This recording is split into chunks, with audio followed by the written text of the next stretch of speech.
तो ये नीट 2023 का क्वेश्चन है, फिजिक्स में काइनेमेटिक्स चैप्टर का क्वेश्चन है। A vehicle travels half the distance with speed v and the remaining distance with speed 2v, it's average speed is.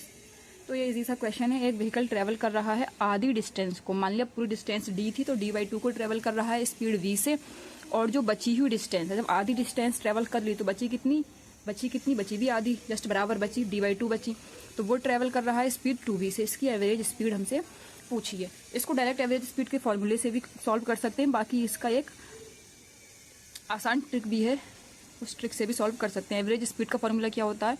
Total distance travelled divide by total time taken. जैसे speed होती है distance by time, तो average speed होती है total distance divide by total time taken. ये case क्या है?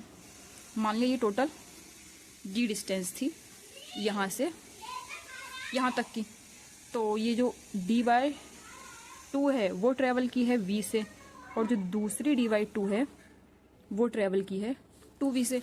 तो टोटल डिस्टेंस हमारी कितनी हो जाएगी? हमने लिख लिया v एवरेज। टोटल डिस्टेंस तो हमारी हो गई d divide by total time. मान लिया ये t1 टाइम था, ये t2 टाइम था, तो फॉर्मूला होता है चाल बराबर दूरी बटे समय।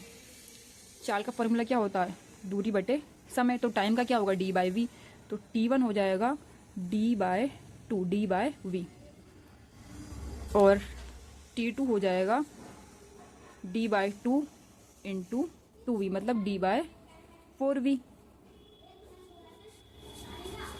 तो ये t1 और t2 के हमने वैल्यूज यहाँ पे निकाल ली हैं, वो वैल्यूज हम यहाँ पे पुट कर देंगे। टोटल टाइम होगा t1 प्लस t2, बस वैल्यूज पुट करनी है। t1 की वैल्यू हो गई है d/2v प्लस t2 की वैल्यू है d/4v। तो हम यहाँ पे d कॉमन ले लेंगे, तो ये बचेगा 1/2v प्लस 1/4v। d से d कैंसिल हो जाएगा। ये हमारा v एवरेज निकल के आ रहा है, बस इसमें कुछ नहीं करना है, ये एलसीएम लेना है, तो ये 1 हो जाएगा, एलसीएम या सिंपल। तो 4v ऊपर चला जाएगा और डिवाइड बाय 2 और 1 3। तो हमारा v एवरेज का फॉर्मूला ये थोड़ा सॉल्व करके आ गया 4v/3। लेकिन इसका एक और तरीका भी है। इसमें याद रखना 2 इंपॉर्टेंट केस पूछे जाते हैं। एक इक्वल टाइम वाला, कि जब जर्नी को 2 इक्वल टाइम्स में डिवाइड किया गया हो। एक आता है इक्वल डिस्टेंस वाला। इक्वल टाइम में तो इजी क्या करना होता है? v एवरेज जितने पार्ट लिए हों, जैसे कि जर्नी को 2 बराबर भागों में बांटा गया t और t टाइम में, तो होगा v1 plus v2 divide by 2। अगर 3 में बांटा है तो v1 plus v2 plus v3 divide by 3।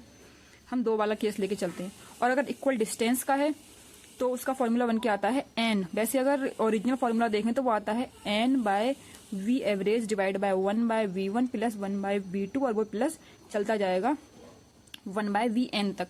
लेकिन यहाँ पे हमारी n कितना है? 2 ही हिस्सों में बांटा गया जर्नी को, तो 2/v एवरेज हो जाएगा 1/v1 प्लस 1/v2। ये ध्यान से देखते जाना, जिससे मेन फॉर्मूला जो बन के आ रहा है v एवरेज का 2v1v2 divide by v1 plus v2, बस इसको सॉल्व करके ये आया है।